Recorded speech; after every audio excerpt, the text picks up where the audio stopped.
مسلمانوں کی نماز یہود و نصارہ بلکہ مشرکین مکہ کی نماز سے بھی ملتی جلتی ہے، تو کیا مسلمانوں کی نماز کافروں سے لی گئی ہے؟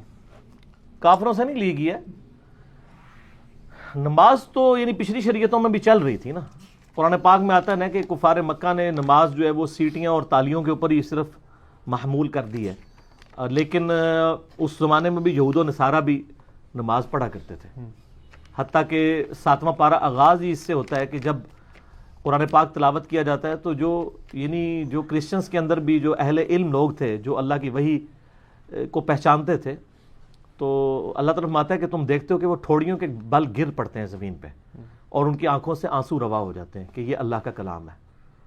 تو نماز کے جو بیسک پوسچر ہیں وہ اگلی شریعتوں میں بھی اور اس شریعتوں میں بھی ملتے جلتے ہیں۔ اس وقت بھی اگر آپ یوٹیوب پہ جا کے دیکھیں نا، کرسچنز کی نماز، یہودیوں کی نماز، کرسچن تو اتنے پریکٹسنگ نہیں رہے ہیں، لیکن جو یروشلم میں یہودی ہیں وہ ابھی بھی داڑیاں رکھتے ہیں، ٹوپی بھی پہنتے ہیں اور رفع الیدین بھی کرتے ہیں۔ سر تسی پاویں نہ کرو، تو وہ نماز بھی پڑھتے ہیں، قیام کرتے ہیں، قیام کے بعد رکوع کرتے ہیں، لیکن ذرا سجدہ ان کا جو ہے نا وہ ڈیفرنٹ ہوتا ہے۔ اور آپ حیران ہوں گے کہ ہمارے جتنے مفسرین ہیں نا، یہ ٹھوڑیوں کے بال گر جانے کا نا ان کو سمجھ ہی نہیں آئی، اب وہ کہتے ہیں ٹھوڑیوں کے بال گرنے سے مراد یہ کہ وہ سجدہ کرتے ہیں، حالانکہ سجدہ تو ٹھوڑی پہ تو نہیں ہوتا، وہ تو ماتھے پہ ہوتا ہے۔ تو اس کا کیا ہی اچھا ہوتا ہے اگر یہ یہود و نصارہ سے پوچھ ہی لیتے ہیں کہ اس کا مطلب کیا ہے۔ تو یہ تو یوٹیوب حافظہ اللہ تعالی، اس میں نے جب ان کی نماز سرچ کی ہے نا، تو میں نے ان کا سجدہ دیکھا ہے کہ وہ سجدہ کیسے کرتے ہیں۔ وہ سجدہ کرتے وقت دونوں ہاتھ یوں ایسے لمبے کر دیتے ہیں اور ٹھوڑی یوں زمین پہ رکھتے ہیں، وہ اس سٹائل میں سجدہ کرتے ہیں۔ لہذا قرآن پاک کی جو سٹیٹمنٹ ہمارے بزرگوں نے اس وقت ویریفائی نہیں کی تھی، وہ آج ویڈیوز میں ویریفائی ہو رہی ہے کہ ان کے سجدے کا سٹائل یہ تھا۔ تو کچھ نماز یعنی اگلی شریعتوں کے اندر یعنی بیسک سٹرکچر تو وہ چل رہی تھی، کچھ امپرومنٹس آئی ہیں، وہ امپرومنٹ تو ہماری اپنی نماز میں بھی آئی ہیں۔ بخاری مسلم میں آتا ہے کہ نبی علیہ السلام پہلے رکوع کے اندر تطبیق کرتے تھے، یعنی دونوں ہاتھ گھٹنوں کے درمیان یوں جوڑ کے رکھتے تھے، بعد میں حکم فرمایا کہ گھٹنوں کے اوپر رکھتے ہیں۔ یہ بھی اس طریقے سے بعض اصحاب کے بارے میں آتا ہے صحیح مسلم کے اندر کہ وہ سلام پھیرتے وقت دائیں اور بائیں یوں سلام کیا کرتے تھے، وہ جو رفع الیدین پہ لگا رہے ہوتے ہیں، تو لیکن بعد میں نبی علیہ السلام نے اس سے منع فرما دیا۔ تو کئی ایک چیزیں جو اس میں بھی ناسخ و منسوخ والا معاملہ ہوا ہے۔ تو اسی طریقے سے اگلی شریعتوں کی جو نمازیں چل رہی تھی وہ اللہ کی عبادت تو ہو رہی ہے نا۔ قرآن پاک میں ہے کہ سب سے پہلا گھر جو اللہ کی عبادت کے لیے بنایا گیا، سورہ آل عمران میں آتا ہے، وہ ہے جو بکہ کے اندر ہے۔ بکہ اور مکہ یہ دونوں ہی نام ہے۔ اس کی آج کل پریکٹیکل مثال یہ ممبئی اور بمبئی ہے، اس میں بھی میم اور با ہے، ممبئی بھی اسے کہتے ہیں اور بامبے بھی کہتے ہیں، اور بکہ اور مکہ اس میں میم اور با ہے، یہ دونوں ایک ہی شہر کے نام ہیں۔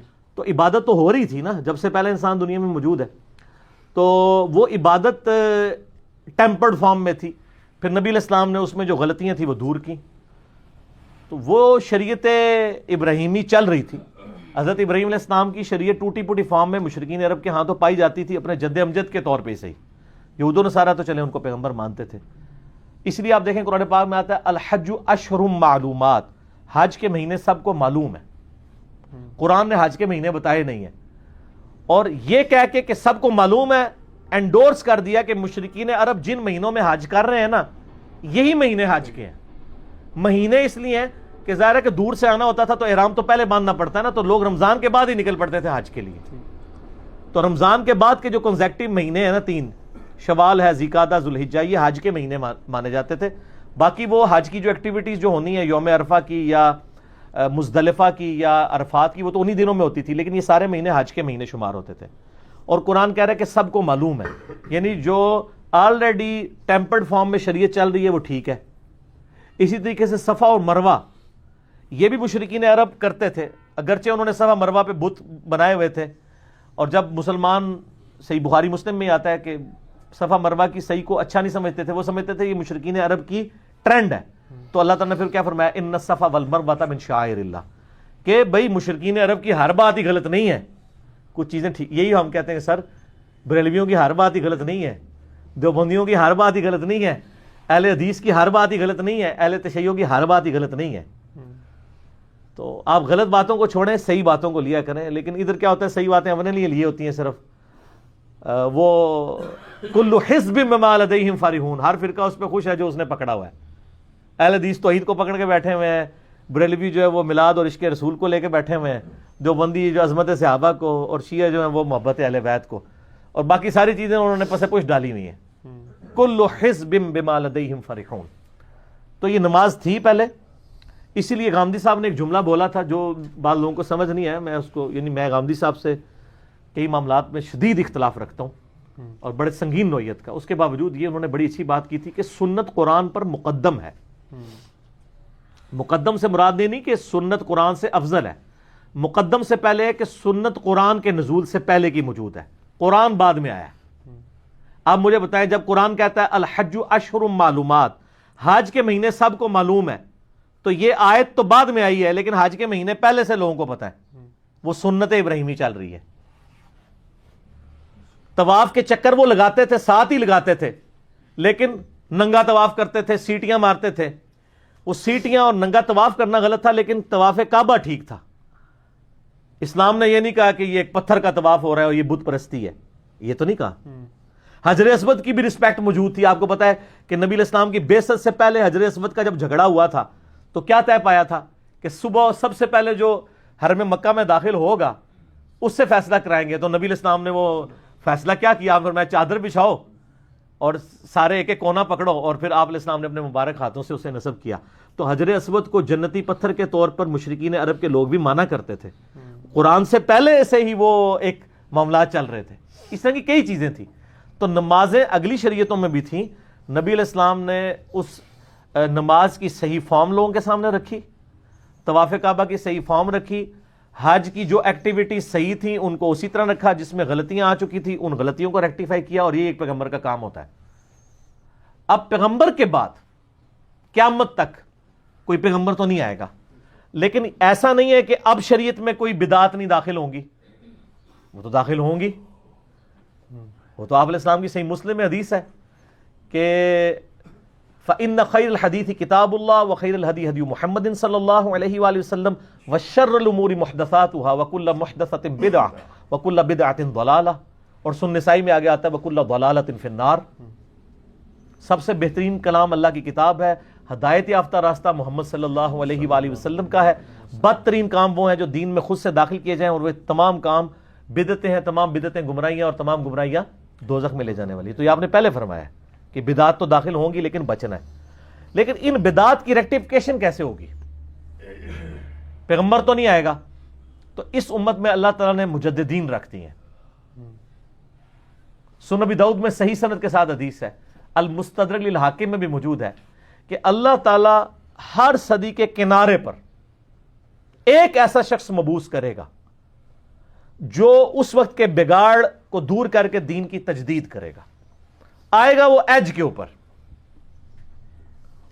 جس طرح پہلی صدی اینڈ ہوئی ہے 100 ہجری میں، 99 ہجری میں عمر بن عبدالعزیز خلیفہ بنے، اور 101 ہجری میں ان کو آل امیہ نے زہر دے کے شہید کر دیا. اس وقت ان کی عمر صرف 38 سال تھی.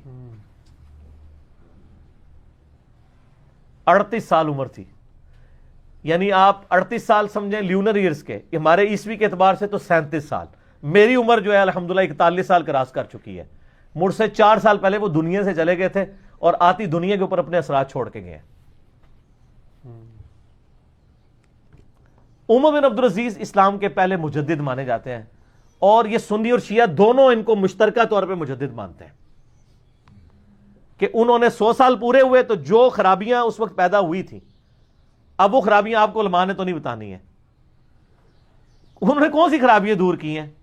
آل امیہ نے جو کچھ کیا ہوا تھا، ممبروں پر سب و شتم ہوتا تھا سیدنا علی کے اوپر، وہ ختم کروایا. ان اللہ یأمر بالعدل والاحسان والی آیت خطبے میں داخل کی اس کی جگہ. پھر آل امیہ نے جو لوگوں کا مال ہتھیایا ہوا تھا ان کے یعنی اولادوں کو بلا کے ان میں تقسیم کیا، حتیٰ کہ اس احتیاط میں گئے کہ باغے جو فدق والا مسئلہ تھا وہ بھی انہوں نے آل فاطمہ کے حوالے کر دیا. اگرچہ وہ حکومت کی کسٹڈی میں رہتا تب بھی کوئی ایشو نہیں تھا، جس طرح حضرت ابوبکر صدیق رضی اللہ تعالیٰ عنہ علیہ السلام نے رکھا تھا، لیکن انہوں نے یہ بلیم بھی دور کر دیا، انہوں نے ان کے حوالے کر دیا. کئی ریفارمز کی. تو یہ وہ پہلے مجدد اسلام کے کہ ایک بہت بڑا بگاڑ ہے. دوسری صدی میں آپ اس لیول کا اگر کوئی مجدد دیکھتے ہیں نا، بالکل صدی کے کنارے پہ آتا ہے وہ بندہ، یعنی وہ اپنے عروج پہ ہوتا ہے اس وقت میں، وہ امام شافعی ہیں، المتوفا 204 ہجری، 204 ہجری میں فوت ہوئے ہیں، وہ 155 ہجری میں پیدا ہوئے ہیں، 150 ہجری میں، اور 204 میں فوت ہوئے ہیں، صرف 54 سال کی عمر میں۔ اس وقت کیا بگاڑ تھا کہ لوگوں نے تابعین کی اقوال کی بنیاد کے اوپر پوری فقہ مرتب کر لی تھی، فقہ مالکی اور فقہ حنفی، جس میں بڑی خرابیاں تھیں، احادیث سے متصادم تھیں۔ انہوں نے کرٹیکلی اس کو سٹڈی کرنے کے بعد انہوں نے مرفوع احادیث اور موقوف احادیث کے اوپر فقہ کو مرتب کیا۔ یہ آپ کو پوری بحثیں حجت اللہ البالغہ میں شاہ ولی اللہ دہلوی نے نقل کی ہیں، میں نے مسئلہ نمبر 197 میں بتایا۔ یہ بہت بڑا تجدیدی کارنامہ تھا ان کا۔ تیسری صدی ہجری میں آپ کو بڑے تجدیدی کارناموں میں آپ یعنی امام بخاری، امام مسلم کو لے سکتے ہیں کہ انہوں نے احادیث کو ان کی صحت کے اعتبار سے جمع کیا، اور وہ ایسا کمال کیا انہوں نے کہ آج تک امت انہی کے اوپر ڈیپینڈنٹ ہے۔ ٹھیک ہے، امام شافعی کی کتابوں کے نام تو لوگوں کو نہیں پتا، سوائے اہل علم کو پتا ہے، لیکن بخاری مسلم ہمارے بچے کو پتا ہے۔ اللہ نے ایسی مقبولیت دی ہے۔ ایک زمانے میں ایک سے زیادہ بھی مجدد ہو سکتے ہیں، لیکن یہ نہیں ہے کہ اللہ تعالیٰ نے ان کے نام آپ کو بتانے ہیں، بس کہا اس طرح آئے گا۔ اب خیر 14ویں صدی میں تو بے شمار ہیں، بریلویوں کے احمد بریلوی صاحب ہیں، دیوبندیوں کے شریف تھانوی صاحب ہیں، اور اہل حدیث کے جو ہیں وہ بن باز ہیں، سارے لوگوں نے اپنے اپنے بنائے ہوئے ہیں، تو ایک سے زیادہ بھی ہو سکتے ہیں، لیکن ان کی خدمات عالمی لیول کے اوپر ہوں گی۔ یعنی اگر آپ مجھ سے پوچھیں نا تو میں یعنی پچھلی جو صدی ابھی یہ جسٹ گزری ہے، اب ظاہر 1440 ہے، اس میں میں مولانا مودودی رحمہ اللہ کو سمجھتا ہوں کہ وہ مجدد ہیں، کیونکہ ان کا ایفیکٹ جو ہے وہ پوری دنیا کے اوپر ہے۔ علمی اختلاف تو ہر بندے سے ہو سکتا ہے، امام مالک کا قول ہے کہ اس صاحب قبر کے علاوہ ہر شخص سے اختلاف ہو سکتا ہے، نبی صلی اللہ علیہ وآلہ وسلم۔ تو اور وہ بھی آپ دیکھ لیں 1979 میں فوت ہوئے ہیں، اور 1979 آلموسٹ بن رہی سی 1399 ہجری، 1400 پورا ہونے والا تھا، کیونکہ 1981 جو ہے وہ 1401 ہجری تھی، تو وہ بالکل ایج کے اوپر آئے ہیں۔ اسی طریقے سے آپ شیخ ناصر الدین البانی کو میں حدیث کی فیلڈ میں سمجھتا ہوں، جن کی پوری دنیا کے لیول کے اوپر خدمات ہیں، کہ وہ بھی ایک اس فیلڈ میں ان کا ایک مجددانہ کام تھا۔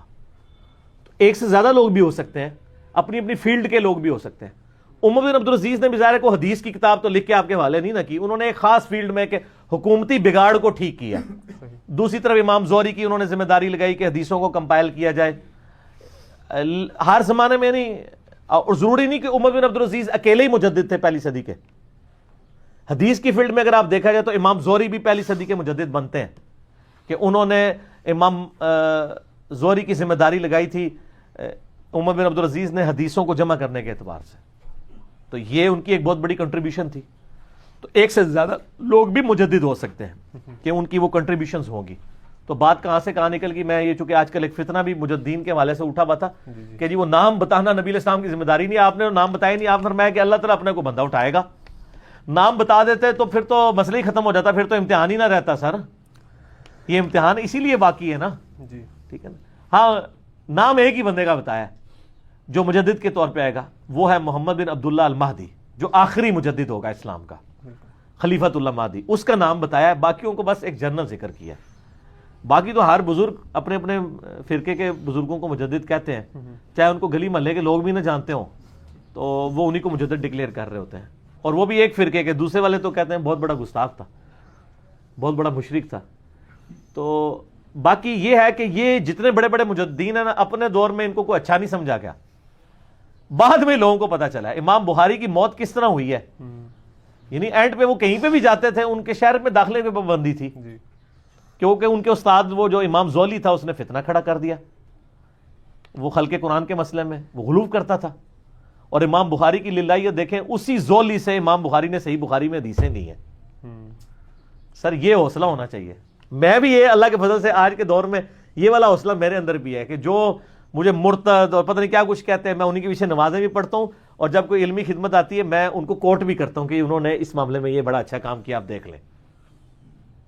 تو یہ میں نے بزرگوں سے سیکھا، آپ کے بزرگوں سے نہیں سر، اسلام کے بزرگوں سے، کہ آپ علمی قدر کریں لوگوں کی۔ کوئی فرق نہیں پڑتا، جس کی جو کنٹریبیوشن ہے آپ اس کو ڈنکے کی چوٹ پہ بیان کریں، آپ کی عزت میں کوئی کمی نہیں ہوگی. آپ اسلام کے رشتے میں لوگوں سے محبت کریں، فرقے کے رشتے میں نہیں ہے. فرقوں میں جائیں گے تو سر پھر کوئی اینڈ نہیں ہوگا، پھر سب ایک دوسرے سے نفرت کریں گے. اسلام میں داخل کرنے کے لیے اللہ، رسول، قرآن، آخرت، ختم نبوت چاہیے، تو اسلام سے نکالنے کے لیے بھی انہی چیزوں کا انکار ضروری ہے. جب تک کوئی ان کا انکار نہیں کر رہا، آپ کے سارے بزرگوں کا بھی انکار کر دے، اسلام سے نہیں وہ نکلے گا. زیادہ زیادہ آپ اسے گمراہ کہہ لیں گے، وہ بھی آپ کے ذوم میں ہو سکتا ہے آپ گمراہ ہو وہ ٹھیک ہو، اسلام سے بل وہ نہیں نکلے گا. ٹھیک ہوگا جی.